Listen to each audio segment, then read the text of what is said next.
Wednesday, May 2nd, 2018, Maneco 64, home of alternative economics and contrarian views.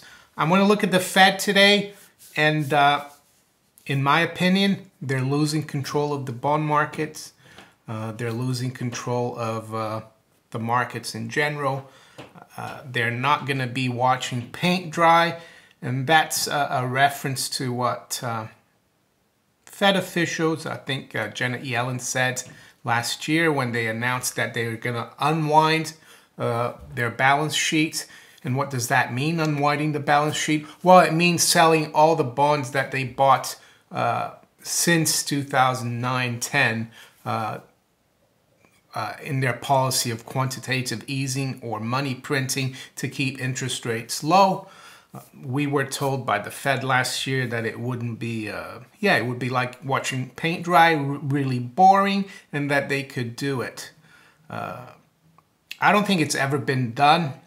You go back to France in the 1790s when they had their policy of money printing and the assignats. Every time they try to go back to normal, the economy would collapse, things would deteriorate, so they kept printing again till everything collapsed. Is this a policy? Is this Fed policy? Is the Fed that deceptive to say that we're going to watch paint dry knowing that it will be really hectic or bad for the markets? It could be. And why do I say that? Well, because if you look back at former Fed chairman, for example, Paul Volcker, he took over on August 6, 1979. And what happened in 1979 to 1980, right in the beginning of his terms, while gold spiked, interest rates went through the roof, and there was a kind of a crisis. So that's Paul Volcker. You look at Alan Greenspan. He took office August of 1987. We know what happened a few months later. Stock market crash. Greenspan, new Fed chairman. So, and then you look at Ben Bernanke. He took over in February 2006. I guess it took a little longer for the crisis to come, a year or 18 months. And new crisis, huge crisis, new Fed chairman. Of course, Janet Yellen, she took over in 2014. There hasn't really been a major crisis since she took over. And now, of course, we've got a new Fed chairman, Powell, who took over earlier this year. I think it was February. So is that what they do? They bring in a new chairman, and he or she looks after the crisis or the kind of a reset, and all the blame for the rubbish they did before is basically kind of passed to the new chairman. But at the same time, you can say, well, he's just been chairman, he's just taken over, so you can't really blame anyone. That's possible. And one of the reasons I think that might be happening is if you look back to September last year, I think that was around the time when the Federal Reserve announced end to QE and the fact that they're going to be doing this tightening. And there's a story here in the FT from September 20th, 2017. It says U.S. Federal Reserve calls historic end to quantitative easing. So that was February 2017. And you look at the, just looking at the 2-year yield here, and at the chart, 2-year yield has moved from 126 to right now it's at 250. So we've had a really big move in the 2-year yield, kind of a spike. If you look at the chart, I won't be showing the chart right now. I'm just trying to give you an idea what's happening. But prior to that, when the Fed had been raising rates very gradually since the end of 2015, the 2-year note was under control, the yield. Now it's spiking. and that's not a good sign. And there's a lot of talk about the curve flattening, that it's pointing to a recession, and that is possible. For example, let's looking more at yields here. Let's see, a year ago, for example, the 2-year yield was at 130. The 10-year, let's have a look, was at 230. So that was 100 basis points difference. Right now, so we're at 250, and the 10-year is at, well, right now it's around just below 3%. It's at 298.50. So that spread has gone from 100 to basically 38 basis points. And it's been the worst kind of flattening. And what's the worst kind of curve flattening? It's a bearish flattening.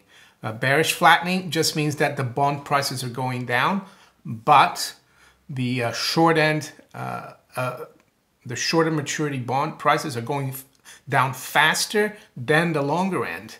And normally it should be the other way around, because longer end maturity should have more, how can I say, they should react more to changes in interest rates, because they're more risky. They've got, when you lend money or borrow money longer term, there's more risk. So that's a bad sign as well. And because we could have, it could be pointing to a recession, but also the recession with rising interest rates, which is not a good cocktail for the economy. It's not a good cocktail for public finances. We know that this tax plan that was passed earlier this year by Trump, or late last year, that's increased the deficits. That's going to increase the national debt. And don't forget, every week the U.S. Treasury has to refinance. The U.S. Treasury never pays anything back. They just have to borrow again to pay new debt. And when interest rates are going up, what happens to the cost of refinancing? It goes up. And as it goes up, the deficit goes up. It's a really bad cocktail. And so that's what's happening right now. The stock markets, I think, are, I mean, Jim Sinclair, he's noted that stock markets, they go up when the Fed is pumping the money in the system. When the Fed puts on the brakes or takes away the punch bowl, stock markets always come down. So I think that's what's happening. They probably want to make it seem like everything's fine and that they're incompetent, but maybe this is by design, and Powell is going to be in charge while this financial train wreck happens. But yeah, things are not looking great. We have been focusing, of course, in the 10-year yield. We got up above 3% last week. We came back down to 295. But right now it's going back up, and we're just under 3% again at 298.50. Today there's an FOMC meeting, the Federal Open Market Committee of the Federal Reserve. They meet today. Today is a meeting because every other meeting is when they decide whether to change rates, or they also have a press conference when the chairman comes out and talks to the press. This meeting today, ends today, started yesterday, is not one of the ones that where they normally decide rates or have a press conference, but there is speculation. I read an article a few days ago or last week that the Fed could do like a surprise move today. I personally don't think they will. It would show kind of weakness and incompetence. I think they'll wait to the next meeting. I'm not sure when that is, in 6 weeks' time or something, when they will have the press conference. But nevertheless, the markets will be waiting for the announcement. They still make an announcement today at 2 p.m. New York time, 7 p.m. London. So just to give you an idea of the yield curve, it's getting very, very like all the rates are getting very similar. And the thing is, the Fed funds rate, they haven't kept up. They're still down at 150 to 175. I think the effective Fed funds rate is at 169, which is a huge gap between the 2-year notes, which is almost at which is at 250. So that's a problem for the Fed, and that's probably why people are saying the Fed might move today. So for example, right now, the 10-year yield is 298.50. The 2-year is 250, so very close there.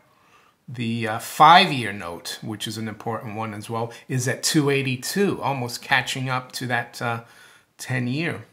And the 30-year is 314. So I think the worst thing that could happen is the bearish flattening. We continue to see rates go higher, and we continue to see the shorter end move quicker up than the longer end. And the worst thing would even be for the 10-year yield to go up above 3% and spike, and also continue to see the bearish flattening. That would hurt all financial assets.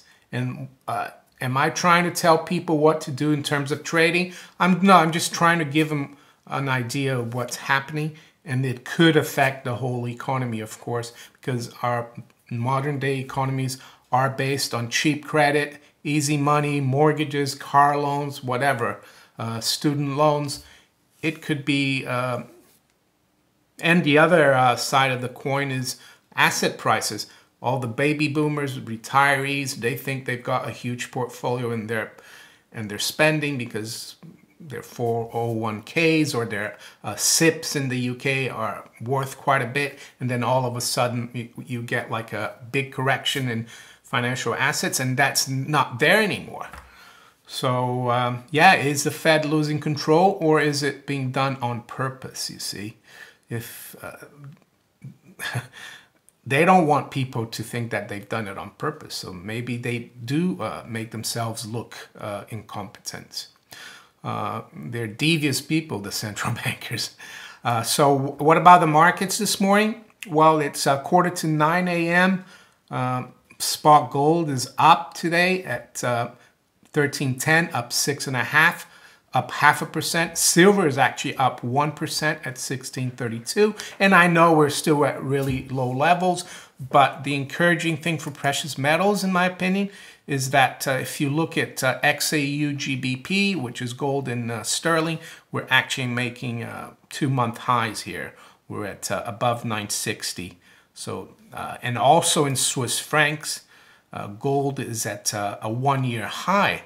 So gold is starting to perform well, better than the dollar against some major currencies. So in my opinion, that's a good sign. What about the rest of the markets? Well, the Dow is unchanged. The Dow future, S&P is unchanged as well. The NASDAQ future is up 0.5%. Yesterday, yeah, the stock markets rebounded quite well. They were down quite significantly intraday. The Dow only finished down 64 points. It was down, I think, over 300 points. S&P even finished up on the day, and the NASDAQ managed a 1%, almost a 1% gain. I personally think, yeah, things don't look good for financial assets, paper assets. Currency-wise, we're seeing a little bit of a rebound here in the currencies versus the dollar. Sterling or cable or the pound is up back above 136. We got down to 135.79. So it's up 18 pips. The euro is up 30 pips. We got below 120 overnight, but now we're at 120.20. And the dollar is at 109.76, just down about 10 pips against the yen. So that's it for today, or for now. If you enjoyed this video, please like, share it, subscribe to my channel if you haven't yet. Make sure you click on that little bell if you want to be notified of new videos. You can also follow me on steemit.com and on DTube. And I'll talk to you later. Take care.